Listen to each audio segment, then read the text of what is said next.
Je pense que pour commencer, nous avons un petit bébé ici. C'est ce que m'a dit Doc il y a quelques instants, mon frère dans la chair, et qui était là pour être consacré. Maintenant, si ces mamans ont des bambins qu'elles veulent consacrer au Seigneur, nous serons heureux qu'elles viennent tout de suite, qu'elles amènent leurs petits. Il y en a bien des gens, comme ils disent, ils les baptisent. C'est ce que fait l'Église méthodiste. Et l'Église nazaréenne aussi, je crois, je ne suis pas sûr. Je pense que c'est sur ce point-là qu'ils sont divisés, celui du baptême des nouveau-nés. Mais de toute façon, certains, ils font ceci ou cela, et certains versent un peu d'eau sur eux, certains les aspergent. Mais nous essayons toujours de rester aussi près que possible de la Bible.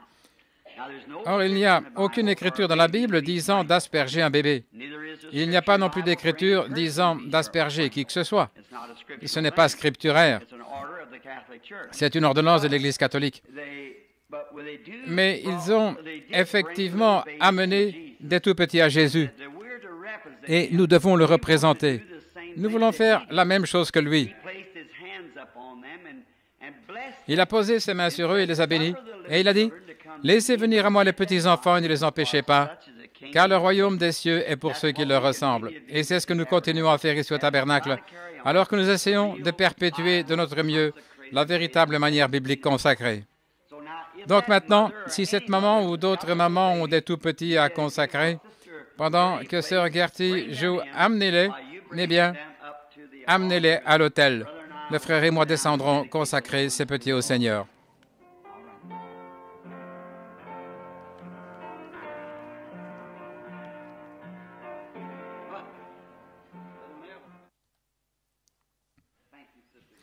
Merci, Sœur Gertie. Formidable. Combien aiment les petits-enfants? Si vous ne les aimez pas, il y a quelque chose qui ne va pas avec vous. Maintenant, ce soir, passons au service, aux autres parties. La raison pour laquelle je suis revenu ce soir, d'habitude, les jours où nous avons les services de guérison, j'en ai seulement un par jour, parce que ça me secoue tellement. Vous ne pouvez pas savoir. Et ici, c'est chez moi, alors c'est 2 fois plus dur que partout ailleurs.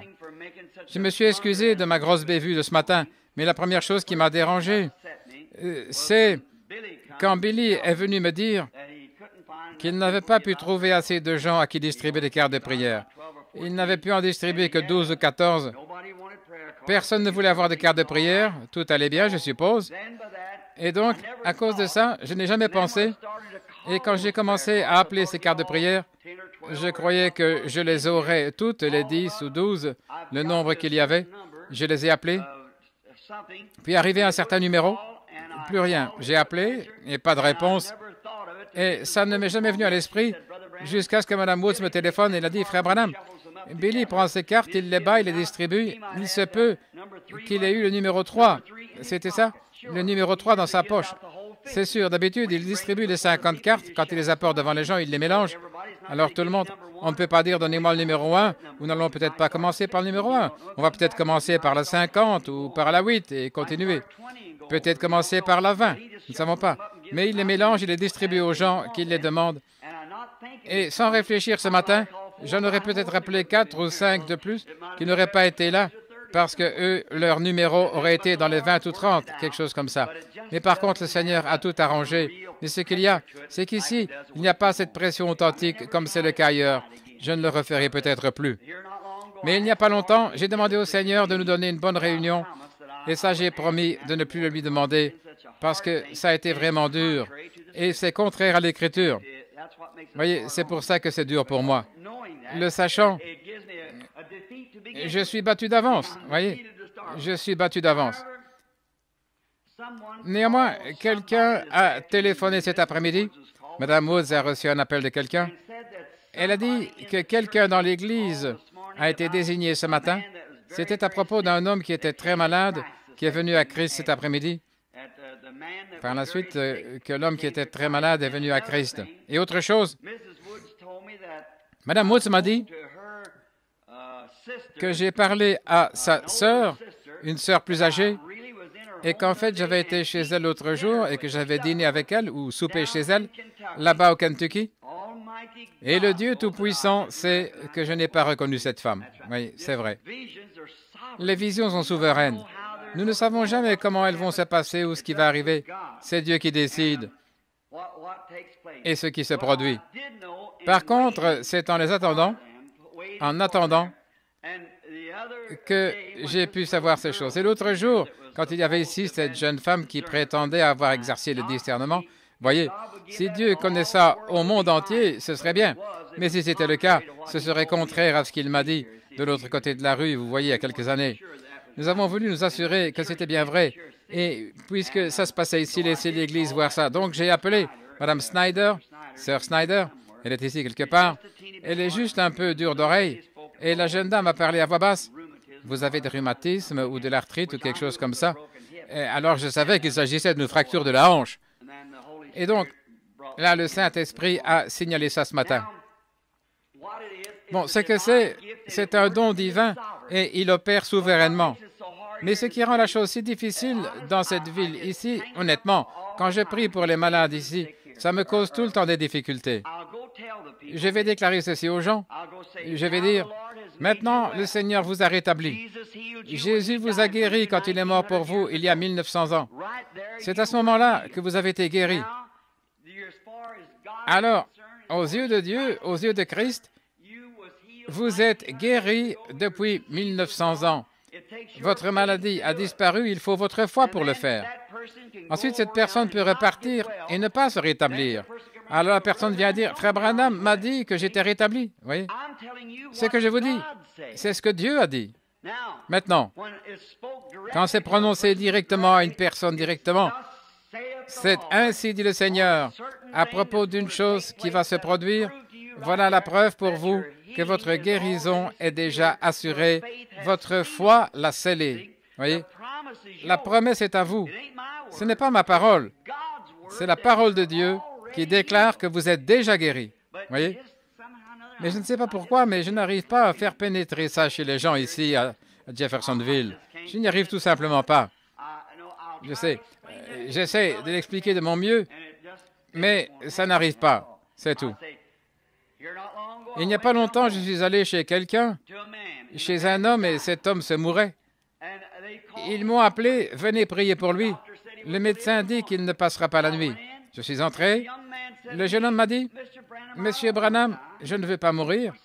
Mais bien sûr que le jeune homme ne voulait pas mourir. Il y avait une famille, 2 enfants qui étaient là. Je me suis approché, j'ai dit, maintenant écoutez, qui est votre médecin?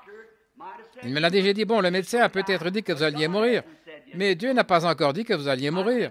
J'ai dit, maintenant, d'après la Bible, vous êtes déjà guéri, parce que Jésus est mort pour votre guérison. Il a dit, croyez-vous que je vais me rétablir? J'ai dit, je le crois absolument. Eh bien, si j'allais prier pour un homme sans utiliser ce genre de foi qui me fait croire pour lui, si j'y vais, oh non, non, si le médecin a dit que vous allez mourir, vous allez mourir, la question est réglée. Une personne comme ça qui vient prier pour les malades, ça serait terrible, n'est-ce pas? Je ne voudrais pas que cette personne-là vienne dans ma maison prier pour moi. Je veux quelqu'un qui, même s'il ne le voit pas, qu'il le voit ou pas, par la foi, il s'appuiera fermement sur la promesse. C'est vrai. Nous avons donc prié et j'ai dit, maintenant prenez courage. Il a dit, voulez-vous dire que je vais me rétablir?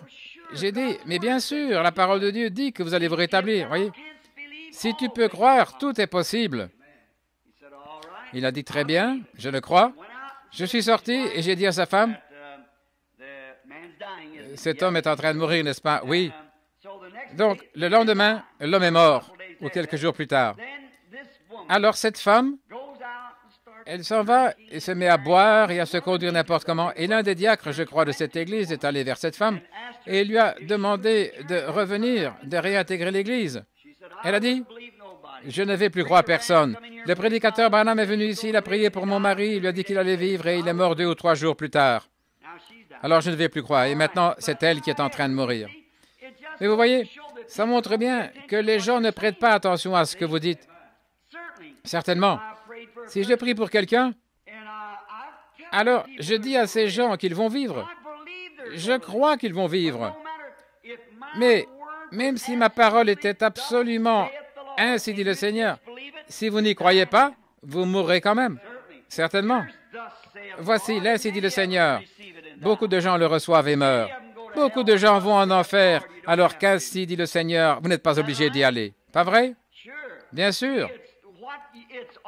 Tout cela est basé sur votre foi. Frère Collins, je ne pense pas qu'il est ici ce soir, mais je l'ai écouté ce matin. Il a fait un superbe exposé là-dessus. Voyez-vous?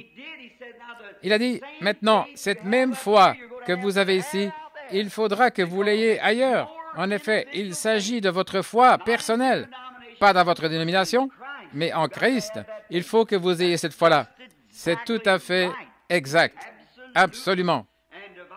Et la guérison divine est basée sur votre foi. Mais d'après la parole de Dieu, l'ainsi dit le Seigneur, chaque personne a été guérie quand Jésus est mort au calvaire. Il était blessé pour nos transgressions.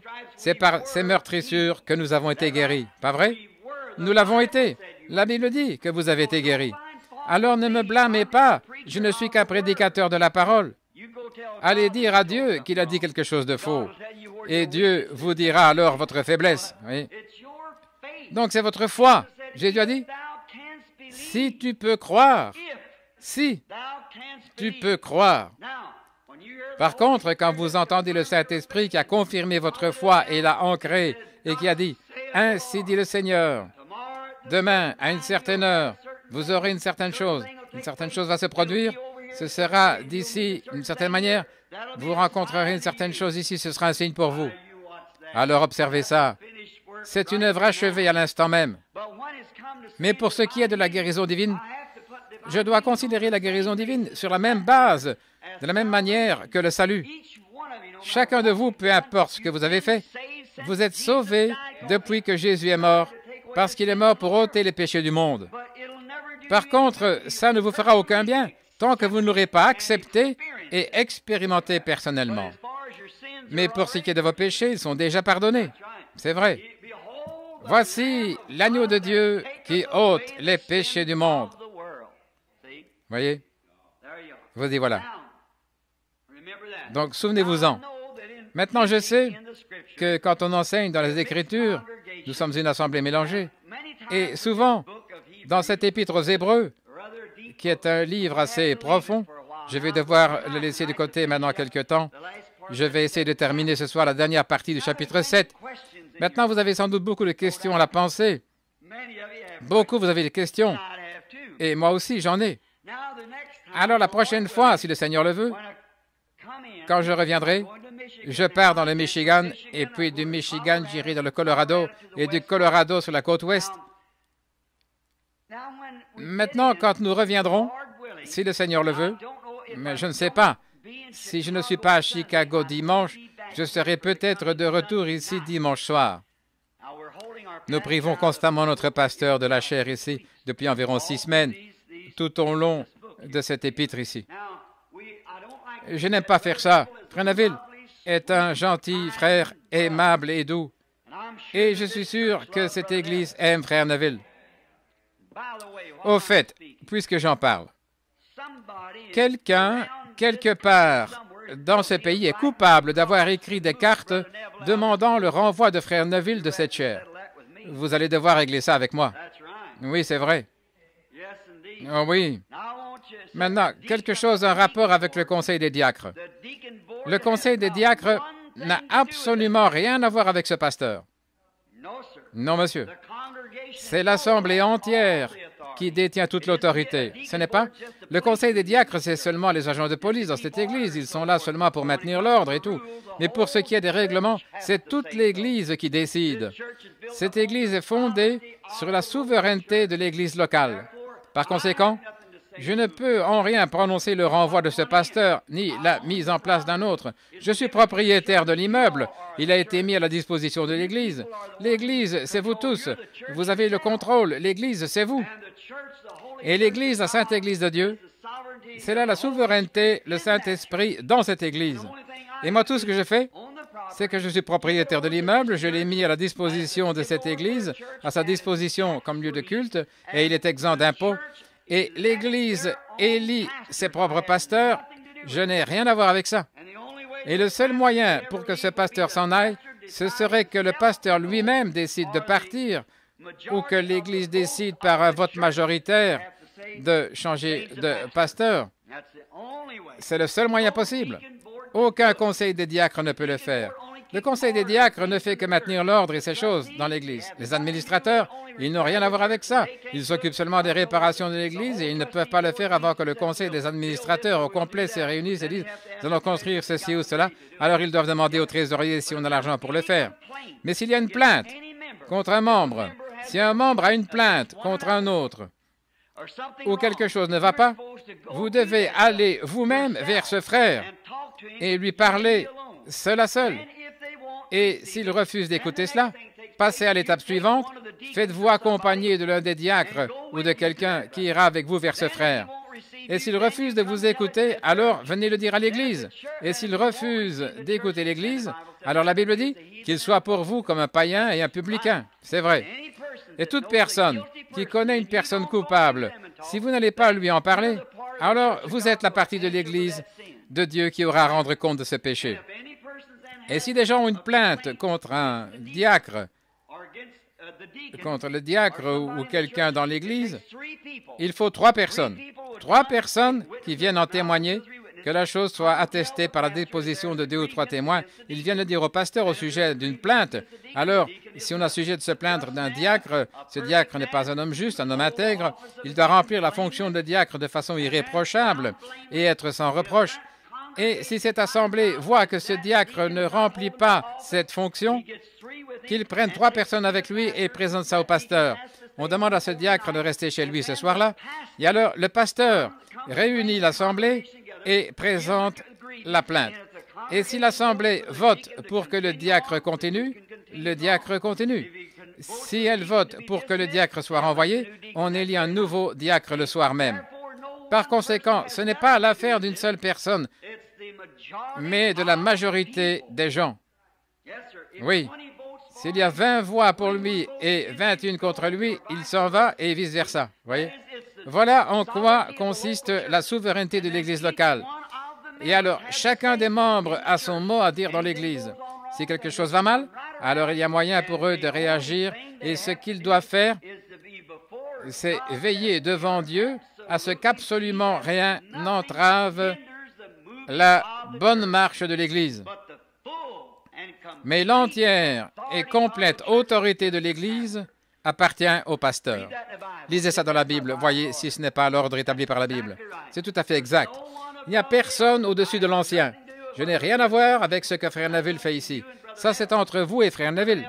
Si Frère Neville voulait prêcher la doctrine des témoins de Jéhovah, c'est entre lui et vous. Voyez, s'il voulait prêcher quoi que ce soit, tout ce qu'il veut, c'est entre vous et lui. C'est tout. Si l'Assemblée vote pour qu'il soit là et prêche ça, c'est bien. C'est son affaire. Moi, tout ce que je fais, c'est que je suis propriétaire de l'immeuble et s'il arrive telle ou telle chose, s'il est question, par exemple, de renvoyer le pasteur ou que les gens veulent passer au vote, on ne peut pas demander à un diacre de le faire. On va me le demander à moi. Je viendrai et je dirai, si vous voulez renvoyer le pasteur, dites-moi pourquoi a-t-il fait quelque chose. Oui, nous l'avons surpris en état d'ivresse, nous l'avons surpris en de faire telle ou telle chose. Est-ce que vous avez des témoins? Oui, nous avons 3 témoins. Ces témoins doivent d'abord être mis à l'épreuve. Ne recevez pas d'accusation contre un ancien, si ce n'est sur la disposition de 2 ou 3 témoins et qu'ils soient d'abord éprouvés contre un ancien. Ensuite, vous devez déclarer sous serment que vous l'avez vu et apporter la preuve que vous l'avez vu. Et si c'est le cas, alors ce péché est condamné devant tous. C'est mal. Ensuite, assemblée, voulez-vous changer de pasteur? Si l'assemblée vote, pardonnez-lui et qu'il reste en poste. Ça met le point final à la question, voyez.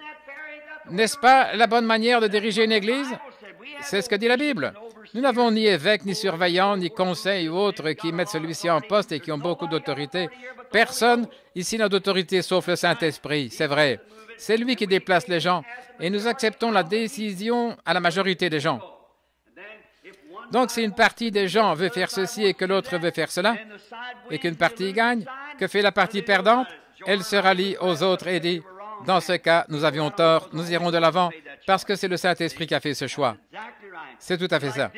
C'est comme les démocrates et les républicains. Aussi longtemps que nous sommes une démocratie, nous sommes américains. Si les démocrates sont au pouvoir, les républicains devraient venir leur offrir leur appui. Les républicains au pouvoir, les démocrates offrent leur appui. C'est exactement ce qui fait de nous une nation.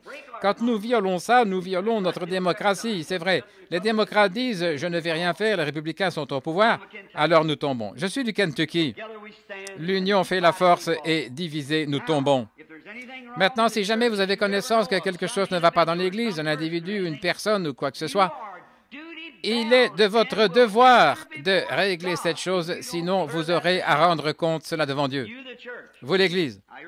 Maintenant, souvenez-vous, ça ne repose pas sur mes épaules, ça repose sur les vôtres. Et si quelque chose ne va pas dans l'Église, Dieu vous fera répondre pour cela. C'est vrai. C'est comme ça qu'il dirige son Église. C'est comme ça dans la Bible. C'est l'ordre établi par la Bible. C'est la souveraineté de l'Église locale. Le pasteur est la tête. C'est vrai. Amen. Maintenant, revenons à ce message béni. Maintenant, je veux que vous sachiez ces choses. Ceci est enregistré. Souvenez-vous, ces messages, les enregistrements de l'Église, les ordres établis et les règlements de l'Église sont enregistrés et ils sont conformes à la Bible. Ce n'est pas nous qui la dirigeons. Il n'y a personne à la tête, non. Nous sommes tous pareils. Mais nous avons un conducteur. C'est le pasteur, aussi longtemps qu'il est conduit par le Saint-Esprit. C'est vrai. Maintenant, il va y avoir beaucoup de questions. Alors, la prochaine fois que Frère Neville dira à la radio que je vais être ici, écrivez votre question afin que vous et moi puissions en débattre. D'accord? Très bien. Je sais que j'ai enseigné sur la persévérance des saints. J'ai enseigné sur la divinité suprême de Jésus. J'ai enseigné sur la sécurité du croyant, la prédétermination, la prédestination et beaucoup de ces choses. Et je sais que dans mon assemblée, il y a beaucoup de légalistes, ce qui est parfaitement en ordre, absolument. Mais quant à ces choses, je suis moi-même un légaliste et je suis un calviniste. Je crois simplement la Bible, c'est tout. Maintenant, si certaines de ces questions, et j'ai enseigné sur les preuves, les sensations et tout le reste, et toutes ces choses sur lesquelles vous n'étiez peut-être pas d'accord, alors un de ces soirs, peut-être, disons, es-tu très pressé de revenir ici à la chaire? Non. Ce mercredi soir, alors je pense que je pourrais faire ça à ce moment-là. Apportez votre question mercredi soir, posez-la ici sur l'estrade, une question sur la Bible, sur ce que j'ai enseigné. Et mercredi soir, et dimanche prochain, alors je pense que je dois être à Chicago de toute manière, et de là j'irai dans le Michigan. Si le Seigneur le veut, je serai ici mercredi soir pour essayer de répondre de mon mieux aux questions. Et maintenant, que le Seigneur soit miséricordieux. Maintenant, inclinons la tête un instant. Maintenant, Seigneur béni, c'est là ta grande économie, c'est ton Église. C'est toi, Seigneur, qui agis. Et nous voulons agir lorsque l'Esprit de Dieu nous fait agir. Et nous te prions maintenant de nous bénir. Alors que nous reprenons ce message et abordons ces choses profondes, nous prions que le Saint-Esprit nous les révèle exactement selon nos besoins, car nous le demandons en son nom. Amen.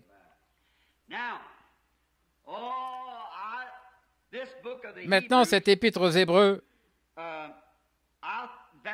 je la considère comme l'un des livres d'une valeur remarquable.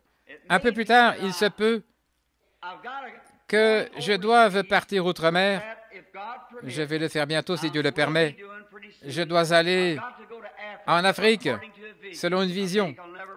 Je crois que je ne vais pas avoir beaucoup de succès dans mes réunions tant que je n'irai pas en Afrique accomplir cette vision. Alors ce sera probablement au printemps prochain. Mais d'ici là, j'aimerais prendre encore un livre de l'Épître aux Hébreux. C'est le chapitre 11 d'Hébreux. Et rester environ une semaine sur ce chapitre 11 et examiner chacune de ses caractéristiques ou chacun de ses personnages et faire ressortir les caractéristiques. C'est par la foi que Noé, et examiner la vie de Noé. Par la foi Abraham, et examiner la vie d'Abraham. Par la foi Abel, et examiner la vie d'Abel. Et ainsi de suite. Aimeriez-vous ça? Oh, nous allons parcourir toute la Bible. Et alors, nous essayerons de le faire peut-être, disons, en une semaine ou 10 jours de réunion, une réunion après l'autre, un peu comme des réunions de réveil, à la période des vacances de Noël ou quelque chose comme ça, si le Seigneur le veut. Maintenant, au chapitre 7 de l'Épître aux Hébreux, nous avons rencontré ce grand personnage. Qui peut me dire comment il s'appelait? Melchisédek. Maintenant, qui était ce Melchisédek? Il était le sacrificateur du Dieu Très-Haut. Il était le roi de Salem, c'est-à-dire le roi de Jérusalem. Il n'avait pas de père, il n'avait pas de mère non plus, il n'est pas né un certain jour, il ne mourra non plus un certain jour. Donc, nous voyons que ça doit être éternel. Nous avons vu que le terme « pour toujours » signifie un espace de temps. Vous vous souvenez de ça? Un espace de temps. C'est pour toujours et pour toujours. Et pour toujours est attesté à plusieurs reprises dans la Bible comme étant un espace de temps. Mais par contre, l'éternité, et nous avons vu qu'il n'y a qu'un seul type de vie éternelle. Pas vrai? Dieu seul a cette vie éternelle. Pas vrai? Un seul type de vie éternelle. Il n'existe pas de terme tel que châtiment éternel. En effet, si vous devez être puni pendant toute l'éternité, il vous faudrait avoir la vie éternelle pour être puni éternellement. Il vous faudrait avoir la vie. Et si vous avez la vie éternelle, vous ne pouvez pas être puni. Voyez? Si vous avez la vie éternelle, celui qui écoute mes paroles et qui croit celui qui m'a envoyé a la vie perpétuelle. Pas vrai? La vie éternelle. Parce que vous croyez. Eh bien, si vous avez la vie éternelle, vous ne pouvez pas être puni. Parce que vous avez la vie éternelle. Et donc, si vous devez souffrir au siècle des siècles en enfer, il faut que vous ayez la vie éternelle. Mais par contre, je crois vraiment que la Bible enseigne l'existence d'un véritable enfer qui brûle. La Bible enseigne ça, que les péchés et la méchanceté seront punis au siècle des siècles. Toutefois, ça, ce n'est pas l'éternité. Ce sera peut-être pendant 10 milliards d'années. Ce sera peut-être pendant 100 milliards d'années. Mais à un moment donné, ça devra avoir une fin. Car tout ce qui a eu un commencement aura une fin. Ce sont ces choses qui n'ont pas de commencement, qui n'ont pas de fin. Vous vous souvenez de cette leçon? Et nous sommes revenus en arrière et nous avons vu que tout ce qui a eu un commencement était perverti. Voyez? Une perversion dérivée de la source principale. Et à la fin, tout se retrouve de nouveau dans l'éternité. Et alors tout l'enfer, toute la souffrance et tout souvenir de telles choses disparaîtront pour l'éternité. Tout ce qui a eu un commencement se termine. Et ce Melchisédek n'était pas Jésus, car il était Dieu. Et la différence entre Jésus et Dieu, c'est que Jésus était le tabernacle dans lequel Dieu habitait. Alors, Melchisédek, Jésus a eu un père et une mère. Et cet homme n'a jamais eu ni père ni mère. Jésus a eu un commencement de vie et il a eu une fin de vie. Cet homme n'a eu ni père, ni mère, ni commencement de jour, ni fin de vie. Mais c'était absolument la même personne. Melchisédek et Jésus étaient un, mais Jésus était le corps terrestre, né et façonné à l'image du péché, le corps même de Dieu, son propre Fils, né et façonné à l'image du péché, pour retirer l'aiguillon de la mort, pour payer la rançon et accueillir des fils et des filles auprès de lui. Vous saisissez? C'est pour ça qu'il y a eu un commencement et qu'il a eu une fin. Mais ce corps parfait, en commémoration, comme gage de notre résurrection, Dieu n'a pas permis que ce corps saint voie la corruption parce qu'il l'avait créé lui-même. Il l'a relevé, ressuscité et fait asseoir à sa droite.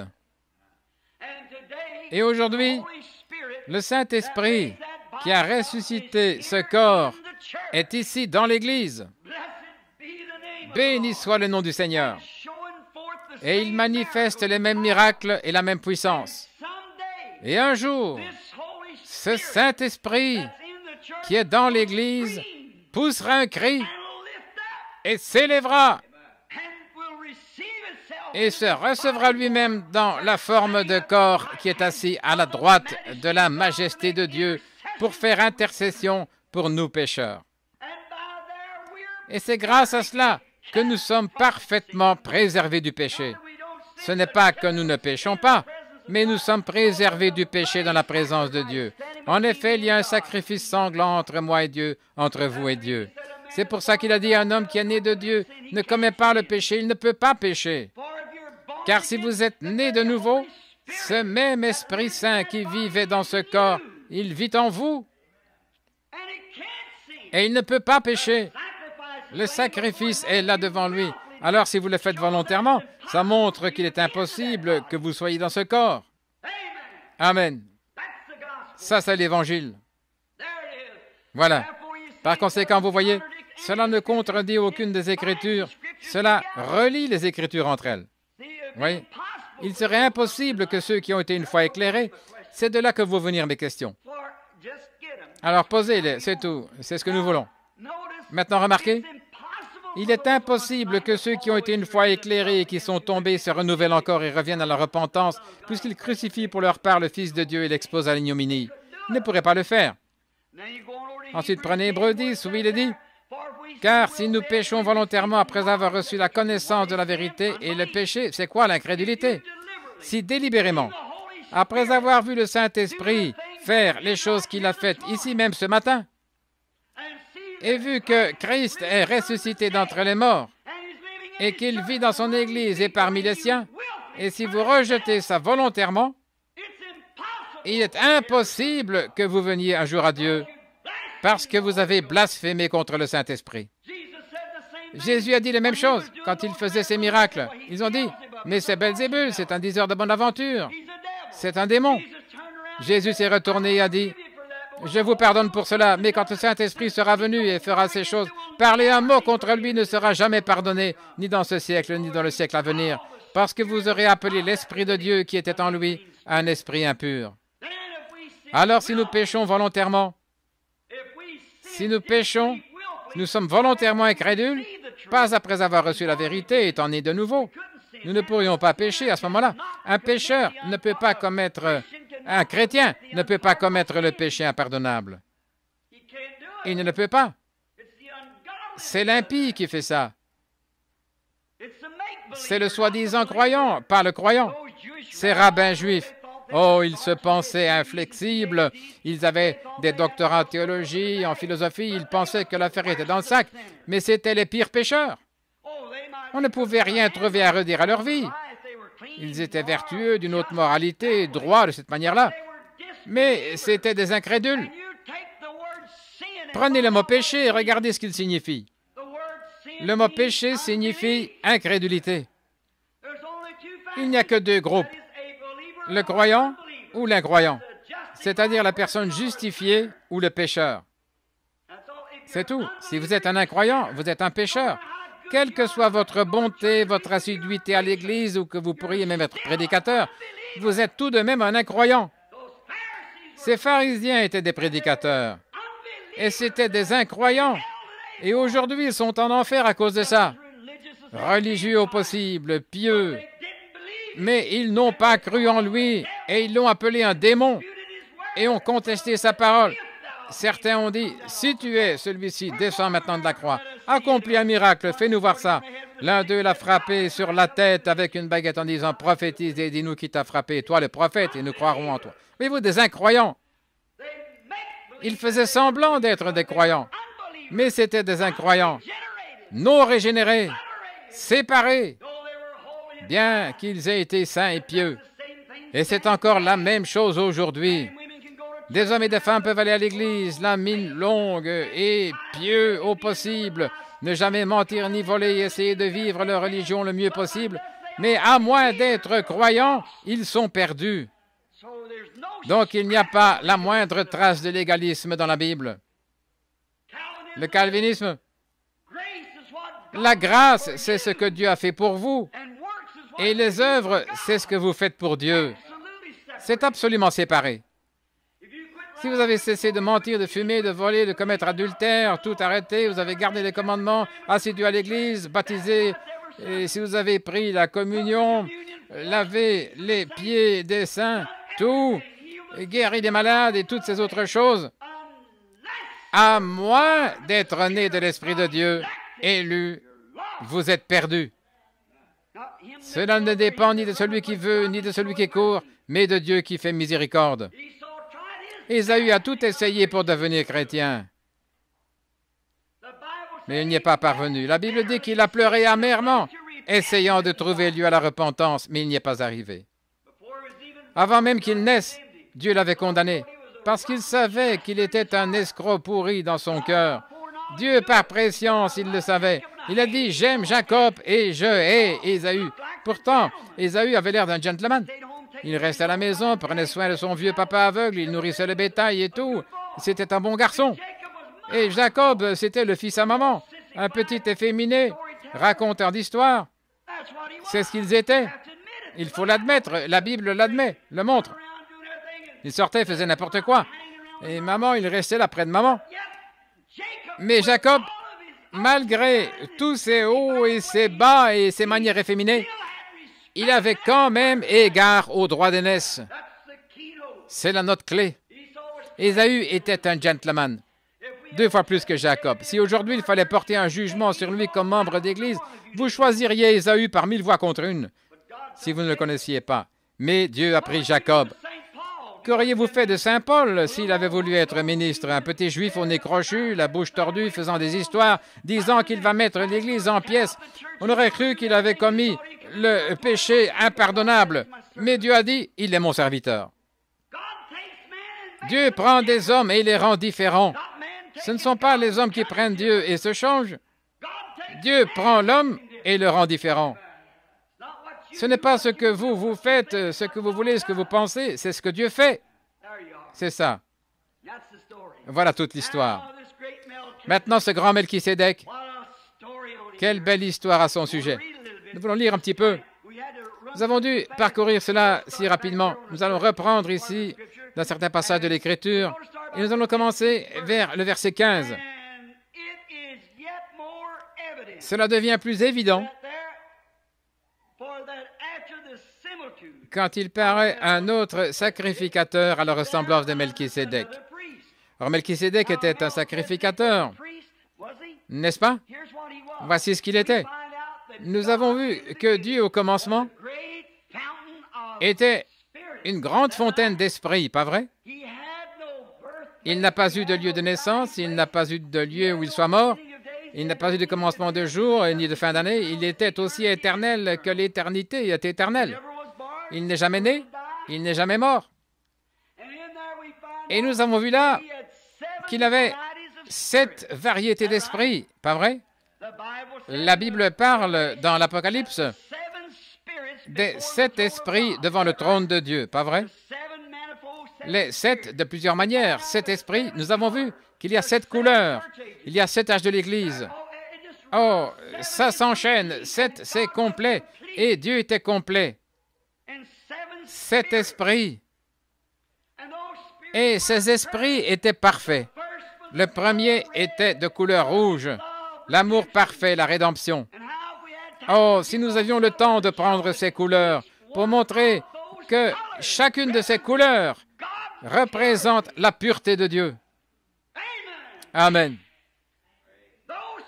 Ces couleurs, il y a 7 couleurs naturelles. Ces couleurs représentent la pureté de Dieu.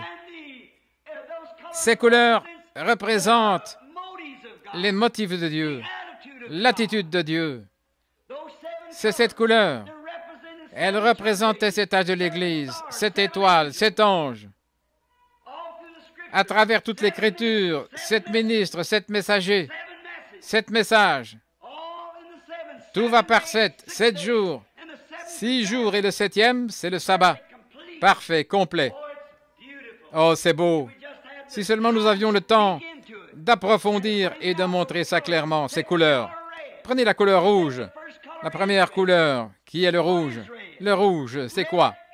Le rouge est un signe de danger. Le rouge est un signe de rédemption. Et si vous regardez le rouge à travers le rouge, quelle couleur est-ce? Blanc. C'est exact. Alors une fois que le sang rouge a été versé pour couvrir le péché rouge, Dieu qui regarde le péché rouge, le regardant à travers le sang rouge, le péché devient blanc. Le croyant ne peut pas pécher. Certainement pas. La semence de Dieu, les bénédictions de Dieu demeurent sur lui. Dieu ne peut rien voir d'autre que le sang de son propre Fils. Quoi qu'il arrive dans son Église, quoi qu'il arrive, Dieu ne le voit pas parce que Jésus intercède constamment, le souverain sacrificateur. Il n'y a pas moyen pour lui de pécher. Là-bas, il y a un tel sacrifice pour lui, certainement. Et alors, si vous dites, « Eh bien, ça me donne l'occasion », ça montre que vous n'êtes pas en ordre. Vous apprécierez cela. Vous chérirez cela si vous êtes un vrai chrétien, au point que le péché vous hanterait tellement que vous ne pourriez pas le faire. Car la semence de Dieu demeure en lui et il ne peut pas pécher. La Bible dit, une fois purifié par le sang de Jésus, il n'y a plus le désir de pécher. Si vous avez ce désir, votre cœur n'est pas en ordre avec Dieu. Maintenant, vous allez mal agir, mais vous ne le faites pas volontairement. Voyez, vous êtes pris au piège, et tout piège dans lequel vous tombez ou toute chose que vous ne faites pas intentionnellement, ce n'est pas encore le péché. Vous vous repentirez à la minute même où vous verrez que vous avez tort. Vous ferez rapidement demi-tour et vous direz, « Je n'avais pas vu cela. » C'est ce que vous direz durant toute votre vie. Un homme qui ne veut pas être comme ça. C'est pour ça que nous sommes tellement stupides et dans les ténèbres ici sur la terre, qu'il y a pour nous continuellement une expiation par le sang afin de nous garder couverts. Parce que sinon, à la première erreur, et voilà votre idée légaliste, vous savez quoi? Cette femme était sanctifiée, mais Dieu soit béni, elle a fait quelque chose de mal, et je sais qu'elle est rétrograde. C'est faux. Elle n'est pas rétrograde, elle a fait une erreur. Et si elle l'a fait volontairement, alors, elle n'était pas en ordre dès le départ. Si elle ne l'a pas fait intentionnellement et qu'elle s'avance devant la Sainte Église de Dieu et confesse cela et dit « J'ai tort, pardonnez-moi », c'est votre devoir de le faire. Si vous ne le faites pas de tout votre cœur, alors vous auriez dû aller à l'autel vous-même. C'est vrai. Voilà la vraie sainteté dans l'Église. Voilà la sainteté authentique. Ce n'est pas votre sainteté, mais celle de Christ. Je n'ai pas de sainteté à lui présenter, mais je me confie dans sa grâce et je l'ai dans mon cœur. Je ne l'ai pas mérité. Il n'y a rien que j'ai pu faire pour la mériter, mais c'est par sa grâce qu'il m'a appelé et m'a invité à venir. Je me suis tourné vers lui et il a enlevé de moi le désir. Je fais des milliers d'erreurs chaque mois, chaque année. Certainement. Mais quand je vois que je suis fautif, je dis, « Oh Dieu, je n'ai pas fait exprès. Tu connais mon cœur. Je ne le pensais pas. J'ai été pris au piège. Ce n'était pas mon intention. Pardonne-moi, Seigneur. Si j'ai fait du tort à mon frère, je dis, frère, pardonne-moi, je n'ai pas fait exprès. Certainement, Dieu connaît mon cœur. » Oh, vous y voilà. Voilà le sacrifice sanglant. Voilà la puissance de l'Évangile, cette sainte Église qui avance. Et ça ne dépend pas de vous, ce que vous avez fait. Vous n'avez rien eu à faire. Voilà l'expiation. Maintenant, c'est Melchisédek, quand il est arrivé là-bas. Je vais vous dire autre chose. Avez-vous déjà pris un morceau de verre triangulaire? Prenez un morceau de verre triangulaire et posez-le de telle manière que le soleil brille dessus. Il produira 7 couleurs parfaites. Un morceau de verre triangulaire produira un arc-en-ciel. C'est tout à fait ça. Maintenant, si on avait le temps, on pourrait approfondir ça. 3 amène la perfection. Père, Fils, Saint-Esprit. La justification, la sanctification, le baptême du Saint-Esprit. Voilà. La perfection est venue par les 3. Dieu au-dessus de l'homme. Dieu dans l'homme appelé Jésus. Dieu dans l'Église. Alors la perfection. L'homme péchait tant que Dieu était là-haut dans une colonne de feu. Ou plutôt, l'homme péchait devant Dieu tant que Dieu était dans une colonne de feu, parce qu'il était toujours une créature impure. C'était le sang d'un animal qui se trouvait devant lui. Ensuite, l'agneau de Dieu est venu. Dieu dans cette deuxième étape précise. Le même Dieu, une autre fonction. Et là, ce Dieu qui était en Christ était le même Dieu qui était dans la colonne de feu. Ce même Dieu a été fait chair et habité parmi nous. Et l'homme s'est moqué de lui. Il devait encore en être responsable. Il n'y avait pas encore eu de sang versé, c'est vrai. Jésus a dit, je vous pardonne. Mais ensuite, celui qui était chair est redevenu la colonne de feu. Je suis venu de Dieu et je m'en vais à Dieu. Ici, nous voyons que Paul l'a rencontré sur le chemin de Damas, cette même colonne de feu. Nous voyons que Pierre l'a rencontré en prison, cette même colonne de feu. Certainement. Et nous le voyons aujourd'hui parmi nous. La même colonne de feu. Maintenant, la perfection est arrivée à la place. C'est la personne du milieu. Maintenant, s'il se trouve ici un juif ou quelqu'un qui comprend l'Ancien Testament, pour prouver ça, laissez-moi vous montrer. Je n'ai pas l'Ancien Testament avec moi en ce moment. Ceci, c'est le Nouveau Testament. Mais dans l'offrande du pain de proposition qui était posé sur le plat kasher, dans le sacrifice juif lors de la purification du tabernacle, demandez à n'importe quel juif, des 3 morceaux de pain, le morceau du milieu était rompu. C'était Christ. Le morceau du milieu était rompu. Christ, celui qui est là entre les deux, cela montrait que quelque chose devait être rompu pour la rédemption. Et c'est ce morceau du pain kasher qui représentait la rédemption. Et le voici ce soir, quand nous prenons la communion, nous rompons le pain kasher, car c'est le corps de Christ. Et il a été rompu au calvaire, afin d'être une victime expiatoire pour nos péchés, qu'ainsi par sa justice, nous devenions sa justice, car il est devenu notre péché, afin que nous devenions sa justice. Frères, c'est purement la grâce. Absolument. Il n'y a aucun moyen, aucun autre moyen pour être justifié. Maintenant, ce Melchisédek, cette personne importante, rencontrée sur la route, et Abraham lui a payé la dîme. Quel homme important il devait être. Maintenant, remarquez rapidement. Institué non d'après la loi d'ordonnance charnelle. Voyez-vous maintenant cette loi légaliste? La loi disait, tu ne tueras point, tu ne commettras point d'adultère, tu ne déroberas point. Et Jésus a dit, il a été dit aux anciens, tu ne tueras point, mais moi je dis que celui qui se met en colère contre son frère sans raison a déjà tué. Il a été dit aux anciens, tu ne commettras point d'adultère, mais moi je vous dis que quiconque regarde une femme pour la convoiter a déjà commis un adultère avec elle dans son cœur. C'est ça, voilà qui devrait apprendre aux femmes à s'habiller correctement et à faire ce qui est bien. Si vous ne vous habillez pas correctement et que vous incitez les hommes à vous regarder de la mauvaise manière, vous êtes coupable d'avoir commis un adultère comme si vous aviez accompli l'acte. C'est ce que Jésus a dit. Et vous qui avez un tempérament comme une lame de scie, vous avez toujours la bouche ouverte contre quelqu'un qui ne supportait rien et des choses comme ça. Faites attention. Vous êtes coupable si vous dites un mot contre votre frère qui ne soit pas bien, pas juste, et vous allez partout pour démolir. Il n'est pas nécessaire de planter un couteau dans le dos d'un homme pour le tuer. Vous pouvez le tuer en détruisant sa réputation, en tuant son influence. Parler de manière négative de votre pasteur ici, c'est comme si vous lui aviez tiré dessus en disant à son sujet quelque chose qui n'est pas bien. Alors, cela tuera son influence auprès des gens et vous êtes coupable de cela. C'est ce que Jésus a dit. Maintenant, écoutez, pour voir où Paul voulait en venir. J'aime cette vieille Bible. Elle vous corrige. Regardez. Maintenant, nous lisons. Il est notoire que notre Seigneur, je crois qu'il y a un autre verset que je voulais lire, ici au verset 16, institué non d'après la loi d'ordonnance charnelle, ça c'est le côté légaliste, vous voyez. Oh frère, je ne devrais pas, je sais, c'est pas ça. C'est par amour qu'on le fait.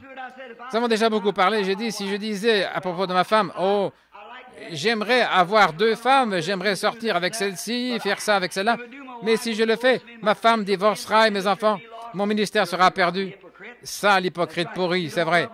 Vous ne l'aimez pas correctement au départ, tout à fait vrai.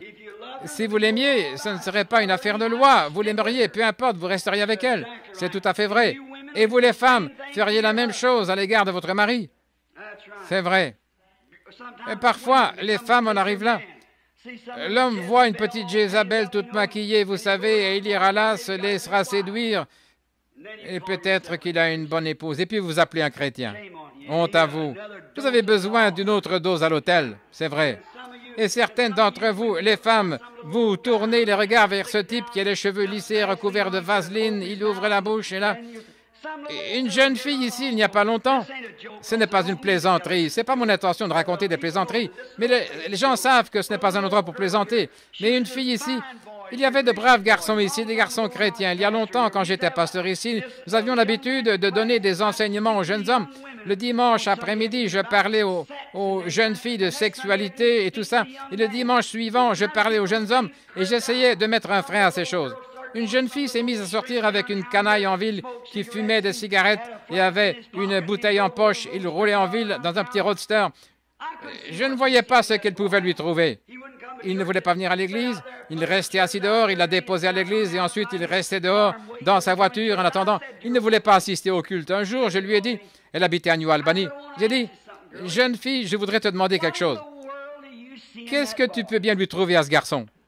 J'ai dit, premièrement, il déteste la religion même que tu as. Il méprise ton Christ. Il ne ferait jamais un mari pour toi. Il te rendrait misérable toute ta vie. Et j'ai dit, alors qu'il y a ici de braves garçons chrétiens que tu pourrais fréquenter. Et là, ton papa et ta maman sont mortifiés à l'idée de te voir sortir. Mais tu sors quand même et tu penses, je suis une grande fille, j'ai 16 ans. Elle s'est mise à se maquiller, à sortir et peu de temps après, elle était dans des boîtes de nuit. Et maintenant, elle est partie dans l'éternité. Et à ce moment-là, elle était ici. Et vous savez quelle excuse cette fille m'a donnée à ce moment-là? Elle aimait ce garçon, elle a dit, il a des petits pieds si mignons et il sent si bon. Pouvez-vous imaginer ça? Il se parfumait. Ça, c'est une femmelette, pas un homme. J'ai dit, écoute, sœur, je préférerais fréquenter un garçon chrétien qui a les pieds comme une brouette et qui sent comme un putois, pourvu qu'il soit vraiment un chrétien. Exact. C'est vrai. Oui, quelle excuse. Des petits pieds si mignons et il sent si bon. Ce coureur de boîte de nuit a fini par gâcher la vie de cette fille. C'est une honte, une disgrâce. Le mariage doit être honoré, mais on devrait y entrer avec prière et avec respect. Et un amour authentique pour cette femme vous liera l'un à l'autre pour toujours. Ce que vous lirez sur la terre, je le lirai dans le ciel. Quand vous marcherez là-bas dans la rue, elle aura peut-être vieilli, sera grisonnante et ridée, mais cet amour que vous aviez pour elle quand elle était une jeune femme ravissante, vous l'aurez toujours. Vous aurez peut-être les épaules tombantes, le crâne chauve et le visage ridé et tout, mais elle vous aimera comme quand vous aviez de larges épaules et les cheveux ondulés, si c'est vraiment de Dieu. Car vos regards sont fixés sur le moment où vous traverserez le fleuve là-bas, où en un instant vous redeviendrez des jeunes hommes et des jeunes femmes pour vivre ensemble pour toujours. C'est la promesse éternelle de Dieu. Il a dit qu'il le ferait. Non seulement ça, nous allons y venir dans un instant, mais il a juré qu'il le ferait. Écoutez ceci, alors que nous continuons. Institué d'après, non pas selon la loi d'ordonnance charnelle, mais selon la puissance d'une vie impérissable. Nous allons lire rapidement pour qu'on y arrive. Car ce témoignage lui est rendu, tu es sacrificateur pour toujours selon l'ordre de Melchisédek.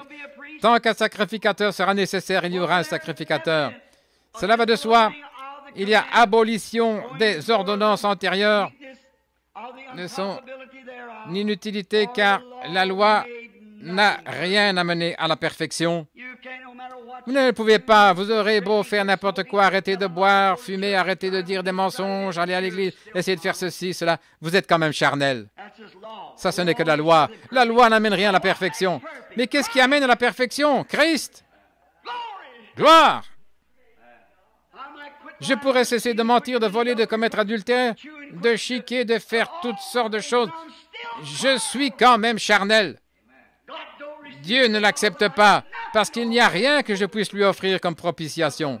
Par contre, à la minute où je pose mes mains sur la tête bénie du Seigneur Jésus, où je dis, Seigneur, je ne vaux rien, veux-tu me prendre comme ton serviteur?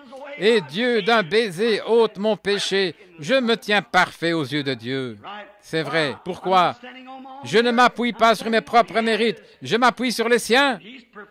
Il nous a amenés à la perfection par ses souffrances et par son sang. Je vois que c'est l'heure de terminer, mais je veux terminer de lire, si je peux, rapidement. à cause de son impuissance, de son inutilité, car la loi n'a rien amené à la perfection et introduction d'une meilleure espérance. Et quelle est la meilleure espérance?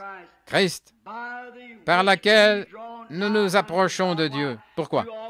Avec toute notre bonté, nous sommes toujours charnels. Mais une fois dans la présence de Dieu, en reconnaissant que nous ne pourrions jamais nous tenir là si ce n'est par les mérites de Jésus-Christ, alors nous nous approchons de Dieu grâce au mérite de son Fils. Seigneur, je m'approche de toi avec un cœur innocent. Au nom de ton Fils Jésus, s'il te plaît, reçois-moi. Oh frère, alors vous venez par une route vivante.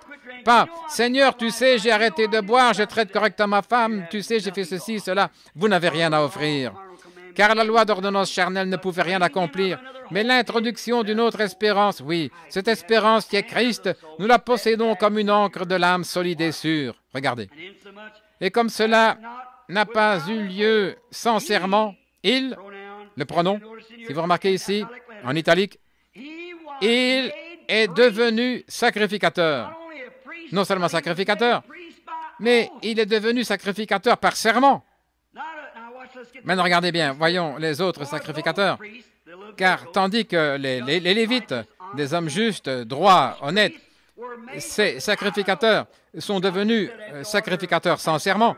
Dieu a seulement dit, selon l'ordre d'Aaron, qu'il avait fait des sacrificateurs. Ils se sont succédés de génération en génération, ils vont à l'école et apprennent à être prédicateurs. Ils se sont succédés. C'est ainsi que Dieu faisait d'eux des sacrificateurs. Ils se faisaient eux-mêmes sacrificateurs par leurs études, par héritage. Mais cet homme a été fait sacrificateur par un serment que Dieu a fait. Maintenant, écoutez. Furent faits sans serment. Mais celui-ci avec serment, par celui qui lui a dit, « Le Seigneur a juré, et il ne se repentira pas. » Amen. Tu es sacrificateur pour toujours, selon l'ordre de Melchisédek. Jésus est par cela même le garant d'une alliance plus excellente. Maintenant, rapidement. De plus, il y a eu des sacrificateurs en grand nombre parce que la mort les empêchait d'être permanents, des milliers de sacrificateurs, parce que ceux-là ne connaissaient constamment que la mort, les infirmités, et la mort. Mais observez, lui, cet homme, qui? Jésus.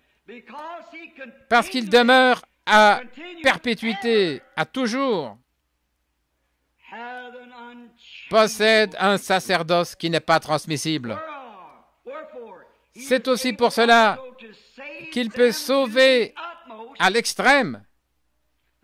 Peu importe combien ils sont mal en point, bas, éloignés, il peut sauver à l'extrême ceux qui s'approchent de Dieu par lui, pas sur la base de votre justice, mais sur la base de votre confession, qui s'approchent de Dieu par lui, étant toujours vivant pour intercéder en leur faveur. Il est là, intercédant constamment. Il nous convenait en effet d'avoir un souverain sacrificateur comme lui, saint, innocent, sans tache, séparé des pécheurs et devenu souverain sacrificateur dans le ciel. Vous y voilà. Alors si j'essaie de représenter moi-même ma cause, je la perdrai. Si j'essaie de la représenter en disant « Eh bien, mon papa était un homme bon, mon papa était un prédicateur, j'ai passé ma vie dans l'Église », je la perdrai quand même. Mais lui, cet homme est parfait. Christ, il est assis là et il offre constamment son sang pour mes péchés. Voilà. Qui n'a pas besoin, comme les sacrificateurs, d'offrir chaque jour des sacrifices, d'abord pour ses propres péchés et ensuite pour ceux du peuple, car ceci, il l'a fait une fois pour toutes en s'offrant lui-même. Maintenant, observez le dernier verset.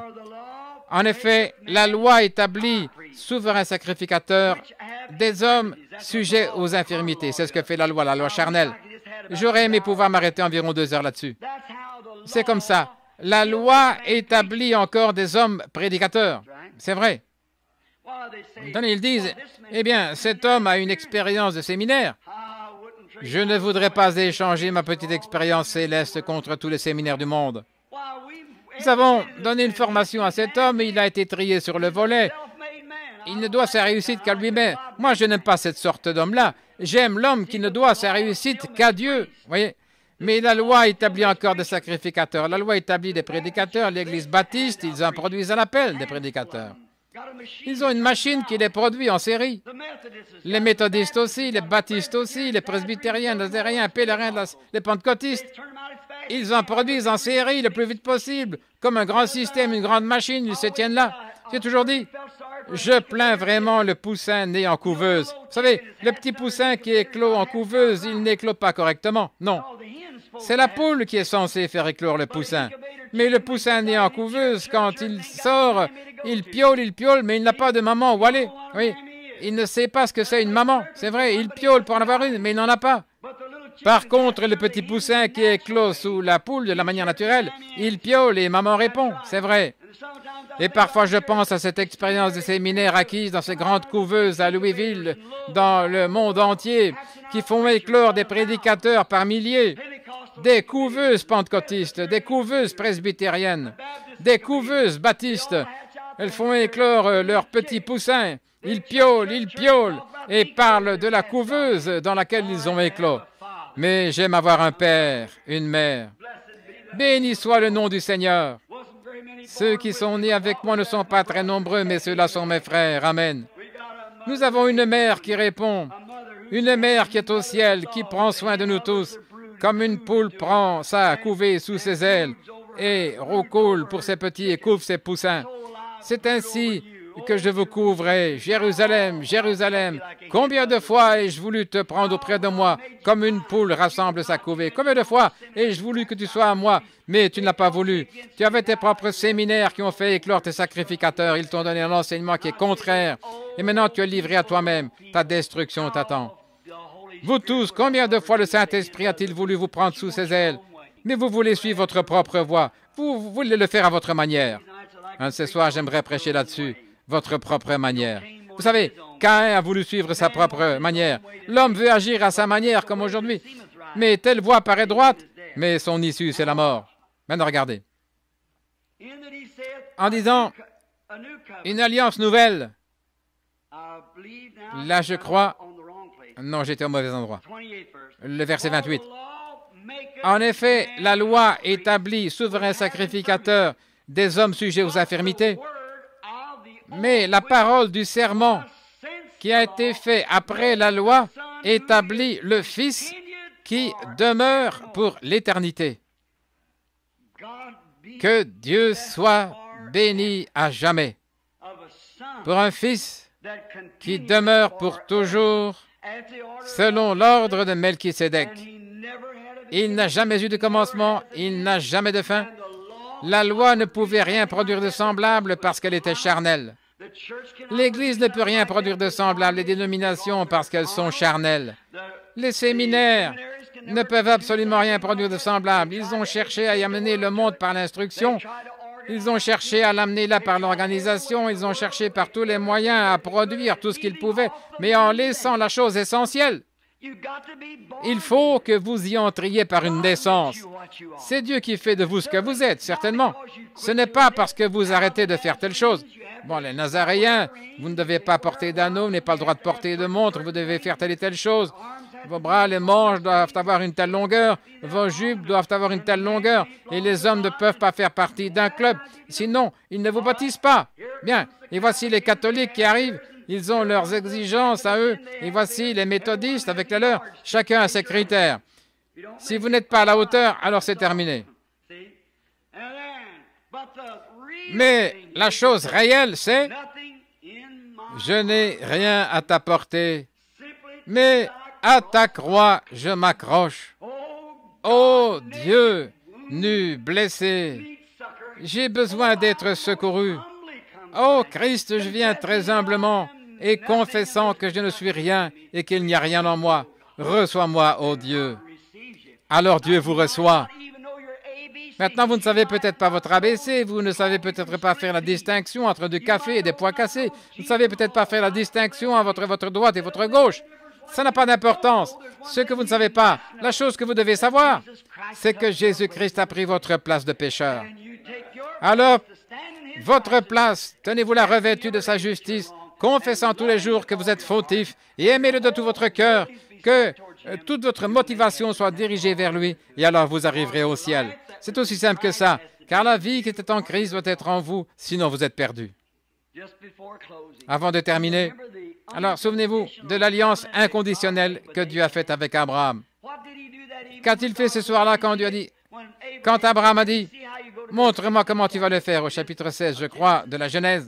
« Montre-moi comment tu vas le faire. » Et il a dit, « Viens Abraham », il a emmené Abraham, il a dit, « Va me chercher un bélier, et va me chercher une chèvre, et va me chercher une génisse.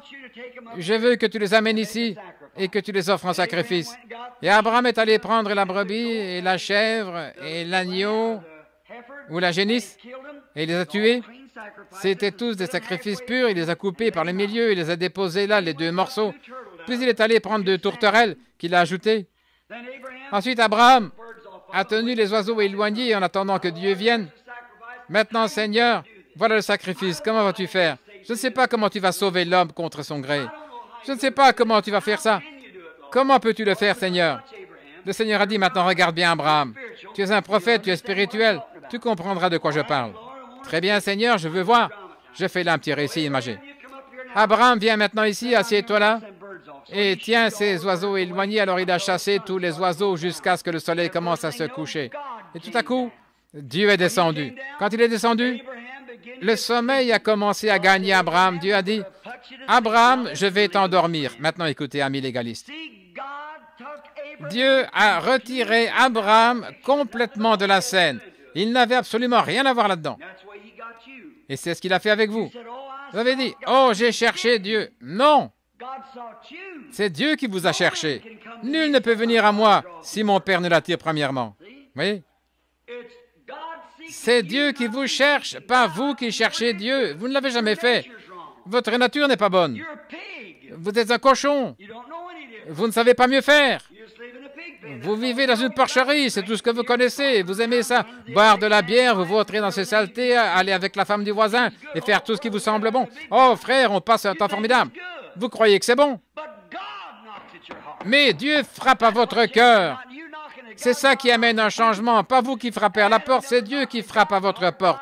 Adam n'a jamais frappé au cœur de Dieu, c'est Dieu qui a frappé au cœur d'Adam et vous êtes un fils d'Adam. C'est vrai. Avant qu'Adam soit de nouveau un fils de Dieu, il a fallu que Dieu frappe à son cœur. Avant que vous puissiez devenir un fils de Dieu, il faut que Dieu frappe à votre cœur. Abraham s'est endormi. Et quand il s'est endormi, quelle est la première chose qu'il a vue?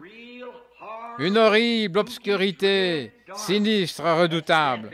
C'est la mort qui vient sur toute la race humaine. Ensuite, il a regardé un peu plus loin et il a vu une fournaise fumante. Pour avoir de la fumée, il faut qu'il y ait du feu. C'est pour ça que je crois que l'enfer est un lieu qui brûle. Bien, il a montré là que nous sommes tous assujettis à la mort et que nous devrions tous aller en enfer parce que nous sommes des pécheurs.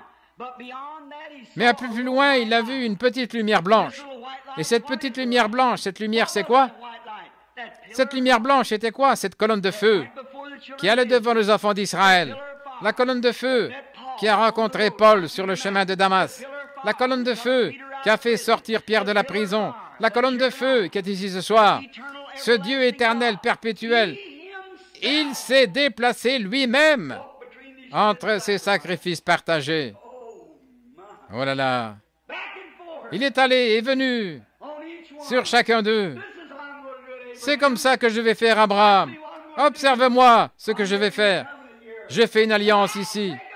Je ferai le serment que selon la semence, je susciterai un intercesseur. Je ferai une alliance avec la mort et je condamnerai la mort dans la chair parce que je viendrai moi-même la subir.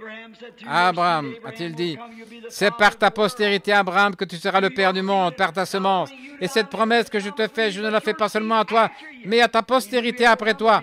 Il savait qu'ils y seraient tous, non pas eux, mais moi, ce que je fais.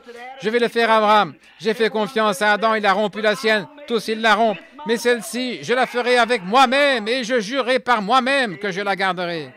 Amen, amen, amen. Que fait-on quand on fait une alliance?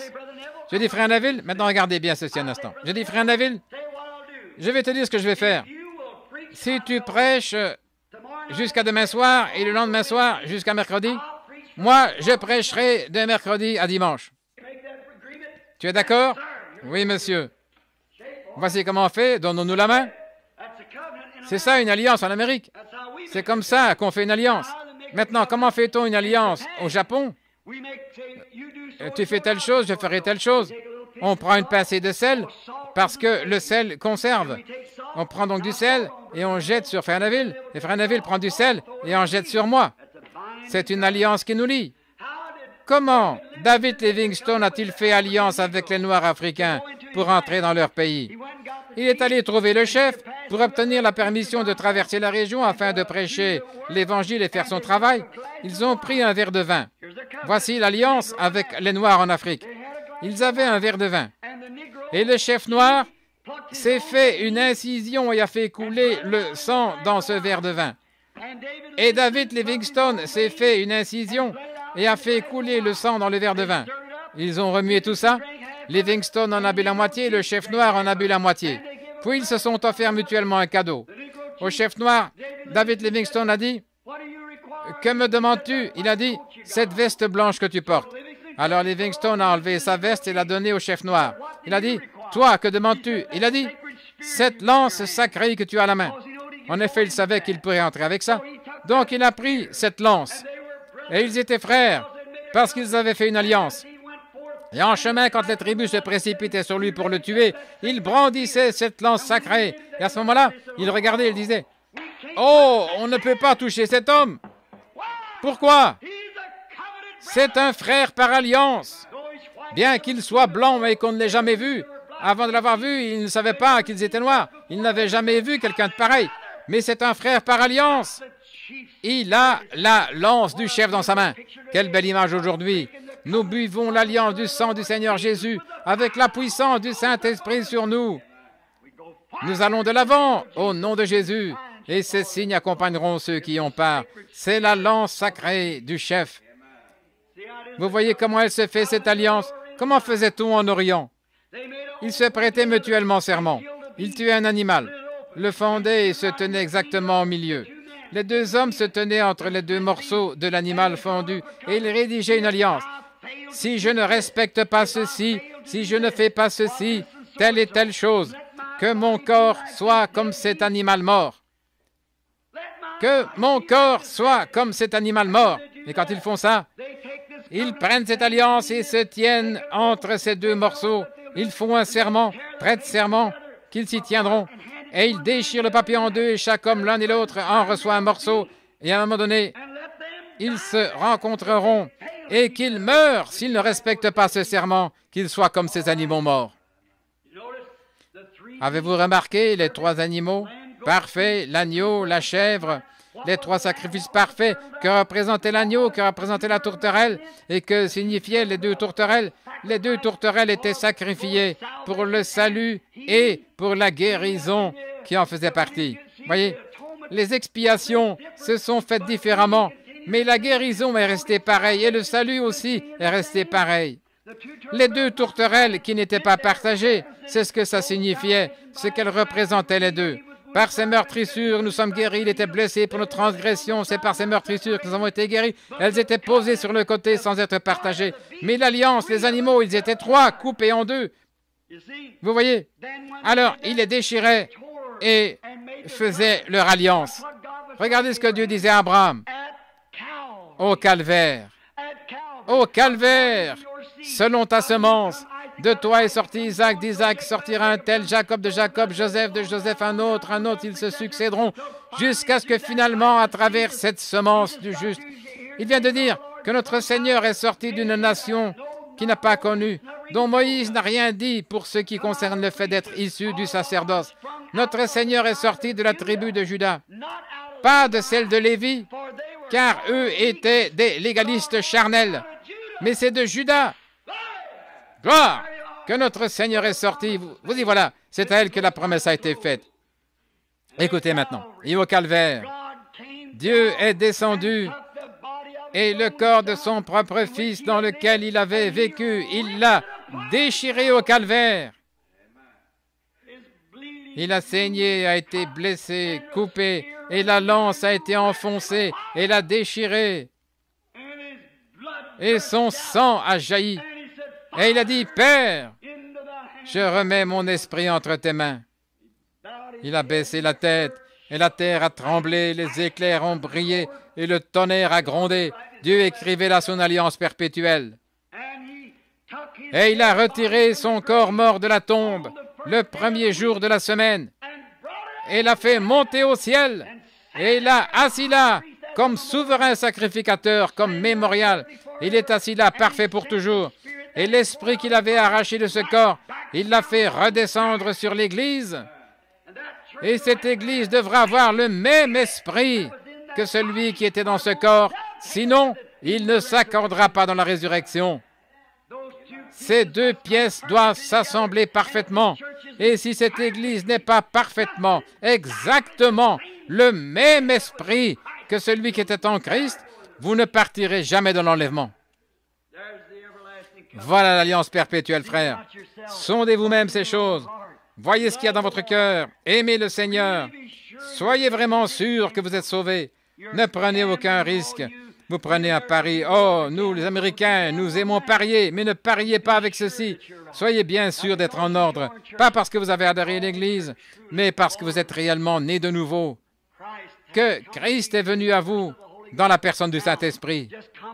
Maintenant, juste pour compléter, alors que je termine, combien nous devrions être heureux de voir que ce même esprit qui était en Jésus-Christ est ici parmi nous, faisant les mêmes choses qu'il a faites quand il était ici sur la terre. Combien nous devrions être heureux. Prions maintenant alors que nous inclinons la tête. Seigneur, cela a été une journée formidable. Bien que je sente comme toujours que j'ai échoué, je n'arrive pas à représenter ça correctement, Seigneur. Je te prie de pardonner mes manières stupides. Oh, je confesse mes péchés devant toi et je demande ta miséricorde, sachant qu'il y a un grand souverain sacrificateur là, à la droite de Dieu dans les cieux, qui n'a pas été institué selon l'ordre d'Aaron, d'après des lois, des règlements et tout, mais il a été placé là à cause de la grâce de Dieu, qui a regardé dans le futur avant la fondation du monde et qui m'a vu ici dans le monde et il est mort pour mes péchés afin de me ramener dans le royaume de Dieu. Je te remercie, Père, pour ceci, car cet esprit qui règne maintenant dans ton peuple est éternel comme Dieu est éternel. Je leur donne la vie éternelle, la vie pour toujours, la vie éternelle, et ils ne périront jamais. Et au jugement, ils n'y seront absolument pas. Ils ont déjà été jugés et sont entrés dans la gloire. Et si cette tente où nous habitons sur la terre est détruite, nous avons une qui nous attend déjà là. Merci pour cela, Seigneur. Je prie maintenant s'il y a quelqu'un ici ce soir qui n'a encore jamais bu le vrai sang de l'Alliance, qui ne sait pas ce que ça signifie, qui ne sait pas ce que signifie naître de nouveau, avoir une vraie communion avec Christ dans son cœur, lui ou elle, puisse-t-il l'accepter à l'instant, comme nous attendons et que nous leur donnons l'opportunité. Et en ce jour-là, notre prière, c'est que nous ayons représenté l'Évangile sous son vrai jour. Nous prions au nom de Christ.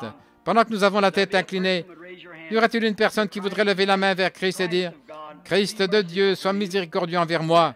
Permets-moi, qui suis un serviteur indigne, de recevoir maintenant le Saint-Esprit dans mon cœur. Et donne-moi l'assurance et l'amour dont j'ai vraiment besoin. Si vous ne l'avez pas, voulez-vous simplement lever la main vers lui pour dire, « Seigneur, ceci est un signe que je le désire. » Voulez-vous lever la main? Que Dieu vous bénisse. Que Dieu vous bénisse, monsieur ici. Que Dieu soit avec vous. Cet homme ici et quelqu'un d'autre, juste avant de terminer. J'attends encore quelques instants. Que Dieu vous bénisse. Quelqu'un d'autre? Je le désire maintenant.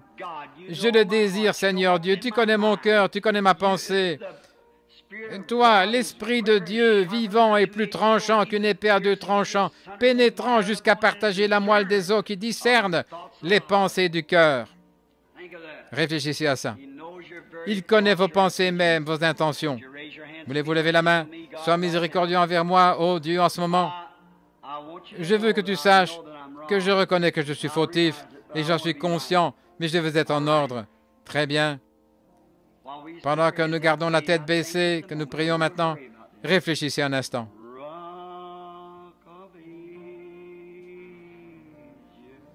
Rocher des âges, brisé pour moi.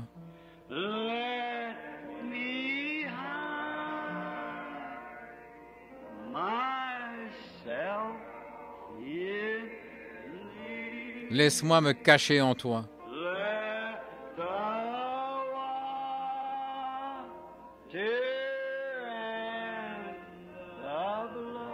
que l'eau et le sang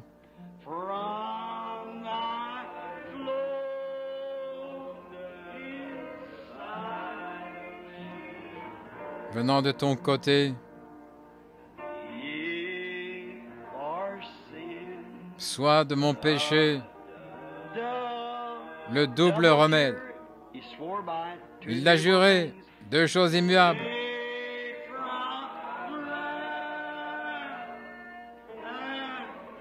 Me sauve de la colère et me rende pur.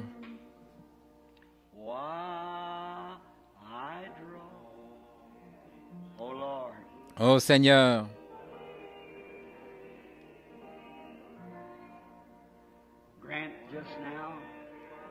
accorde maintenant que nous reconnaissions que notre respiration diminue. Nous ne savons combien il nous en reste. Tout dépend de ton grand conseil déterminé par toi. Oh, sois miséricordieux envers nous. Et ceux qui ont levé la main, Seigneur, il n'est pas nécessaire de les nommer, tu les connais tous. Mais j'offre simplement cette prière d'intercession pour eux. Je te prie d'enlever la condamnation de leur cœur, qu'ils s'approchent avec assurance du trône à l'instant même, s'avançant tout droit vers le trône de Dieu avec assurance et de réclamer les privilèges que Dieu leur a donnés. Tu les as poussés à lever la main, ils n'auraient pas pu le faire eux-mêmes. Je te prie, ô Dieu, d'accorder ceci au nom de Jésus. Amen.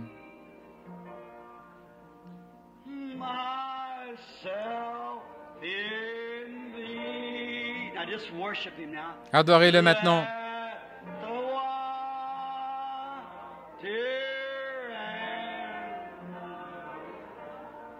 Que l'eau et le sang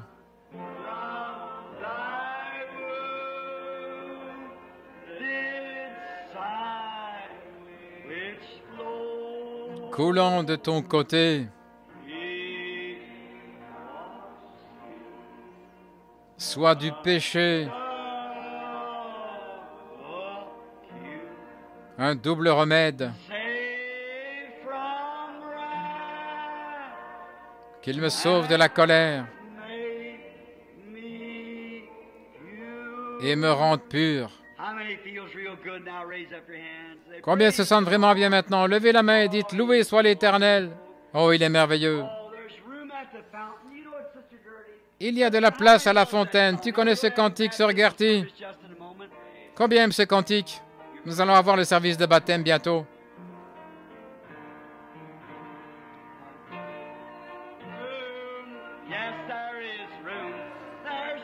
Oui, il y a de la place à la fontaine pour toi.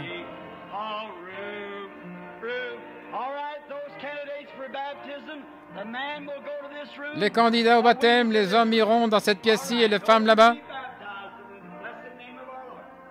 Ceux qui vont être baptisés dans le nom béni de notre Seigneur. Oui, il y a de la place à la fontaine.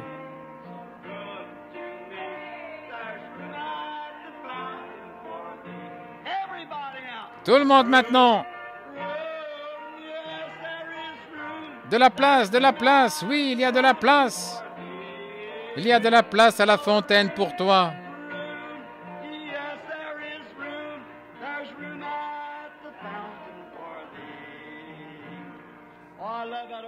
Oh, j'aime ce vieux cantique, pas vous? Il y a de la place à la fontaine pour toi. Il y a beaucoup de place. Il y a de la place à la fontaine pour toi. Maintenant, pendant que l'ancien est allé se préparer pour le baptême, j'aimerais expliquer quelque chose à l'auditoire. Et je demanderai à quelques diacres, s'ils m'entendent dans la pièce quand ils seront prêts, de venir me le signaler pour qu'on puisse déplacer les micros. Nous voulons que vous voyez tout ceci. Encore une dizaine de minutes et l'Église pourra partir. Maintenant, je vais vous lire quelques passages sacrés des Écritures dans le livre des Actes. Et je veux commencer au verset 12 du chapitre 2 des Actes. Je voudrais vous faire remarquer au chapitre 16 de Saint Matthieu, je crois, Jésus descendait de la montagne et il a dit à ses disciples, « Qui dit-on que je suis, moi, le Fils de l'homme » Certains disent, « Eh bien, tu es Élie. » Certains disent, « Tu es le prophète. » Certains, « Que tu es celui-ci ou celui-là. » Mais vous, qui dites-vous que je suis? Et Pierre a dit, « Tu es le Christ, le Fils de Dieu vivant. » N'est-ce pas vrai? Jésus a dit, « Tu es heureux, Simon, fils de Jonas, car ce ne sont pas la chair et le sang qui t'ont révélé cela. Tu ne l'as pas appris dans un séminaire, tu ne l'as pas appris d'un homme. » Il a dit, « Mais c'est mon Père qui est dans les cieux qui te l'a révélé. » Et je dis que tu es Pierre. Sur ce roc, je bâtirai mon église. Les portes du séjour des monts ne prévaudront point contre elle. Et je te donnerai les clés du royaume des cieux. Est-ce correct? Et tout ce que tu délieras sur la terre, je le délierai dans le ciel. Tout ce que tu liras sur la terre, je le lirai dans les cieux. Est-ce qu'il le pensait vraiment? Il ne l'aurait pas dit. Et le temps a suivi son cours. Et Pierre avait les clés du royaume. Maintenant, vous les catholiques, vous pensez peut-être, comme vous dites, l'Église catholique est bâtie sur Pierre. Très bien, nous allons voir. Ils ont eu les clés. L'Église catholique a toujours les clés. Voyons ce que Pierre a fait avec les clés. Alors nous allons le voir.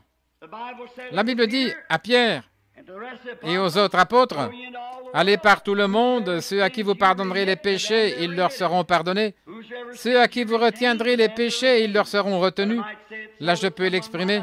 Il se peut que quelqu'un ne comprenne pas ce que je veux dire. Jésus a dit aux apôtres, « Ceux à qui vous pardonnerez les péchés, je les leur pardonnerai aussi. Et ceux à qui vous ne pardonnerez pas les péchés, si vous les retenez contre eux, je les retiendrai aussi contre eux. » C'est ce que Jésus a dit. Regardez l'Église catholique qui cherche à promouvoir cela. Et voyons comment ils l'ont fait. Alors, en voyant comment ils l'ont fait, nous devrions le faire de la même façon.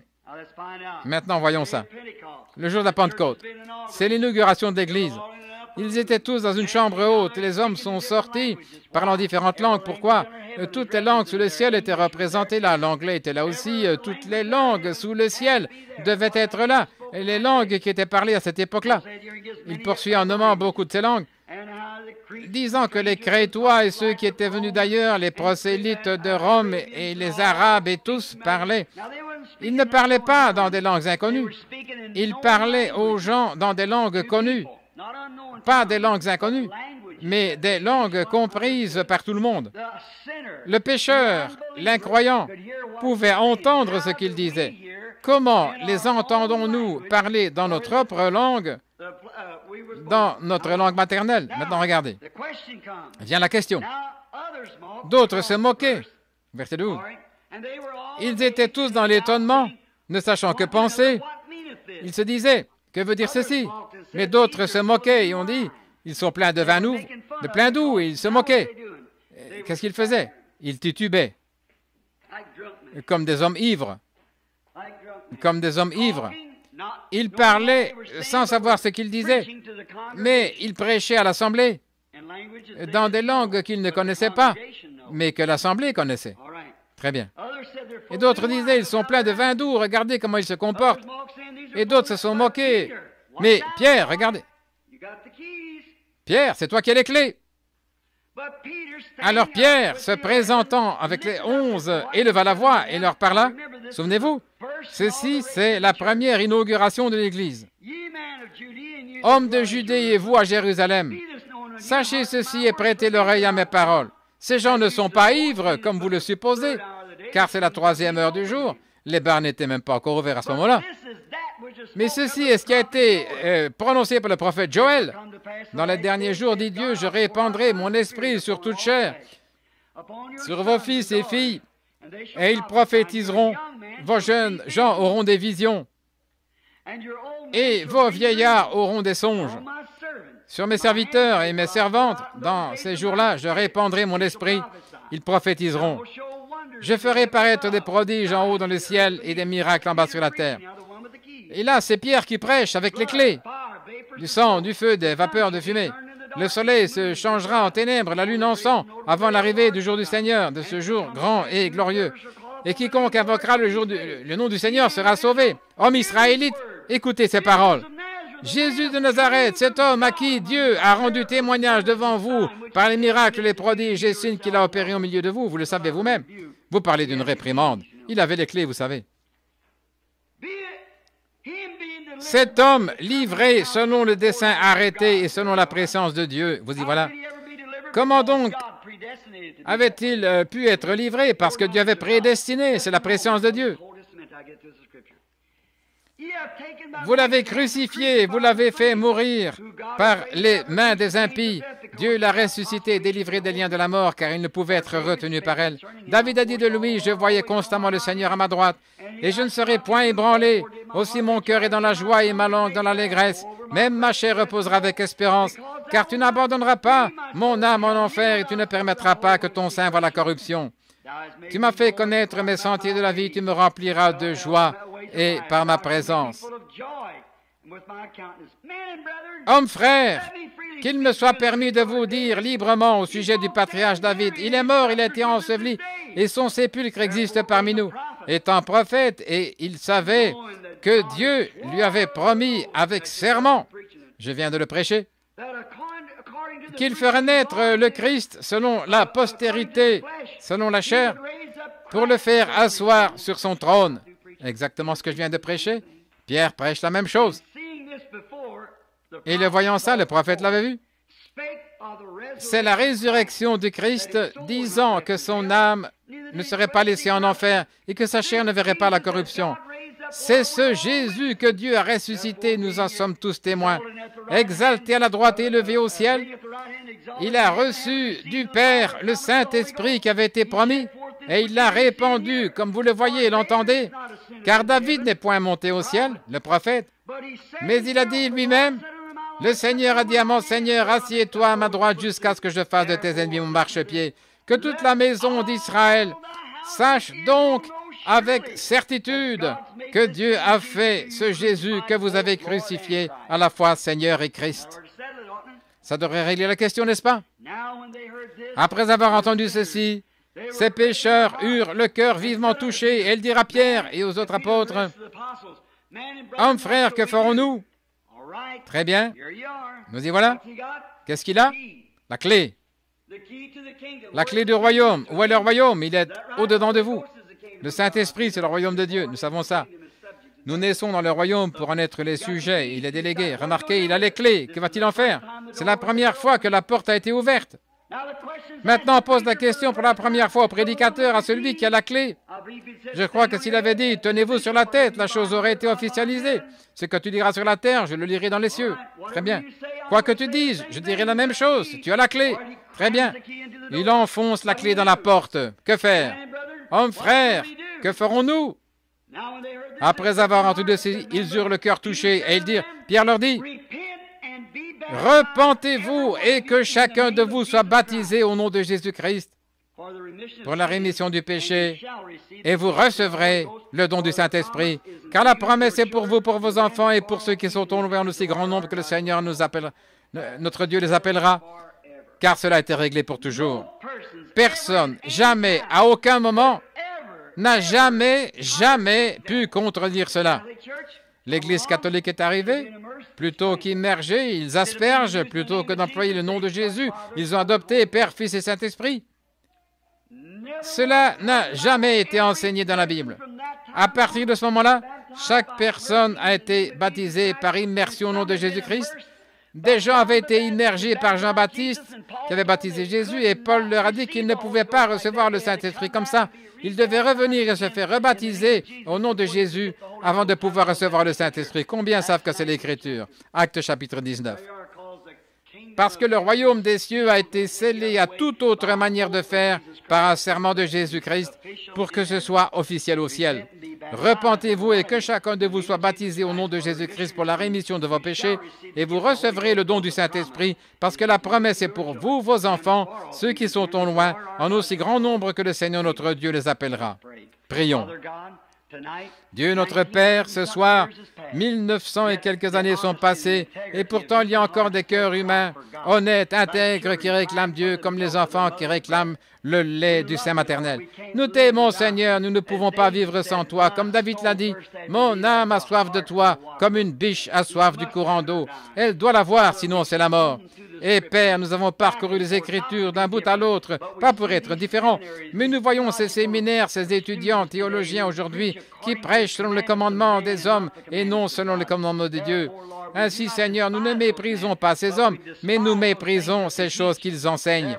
Ainsi, Seigneur, ce que nous demandons, c'est qu'ils deviennent nos frères. Nous te demandons de leur pardonner leurs erreurs et nous prions qu'ils viennent à l'Écriture, qu'ils la lisent non pas selon l'enseignement d'un séminaire, mais selon la manière dont Dieu l'a écrite. Nous prions maintenant, oh Dieu, que ces candidats qui viennent ce soir pour être baptisés d'eau, alors que notre brave pasteur vient à cette chaire prêcher l'Évangile, ce même Évangile ira au baptistère ensuite pour ensevelir. Accorde, Seigneur, à chacun de ceux-ci de recevoir le Saint-Esprit, parce que tu as fait la promesse, vous recevrez le Saint-Esprit. Que l'Esprit de Dieu attende au-dessus de l'eau pour recevoir chaque candidat ce soir, car nous le remettons entre tes mains. Au nom de Jésus-Christ. Amen.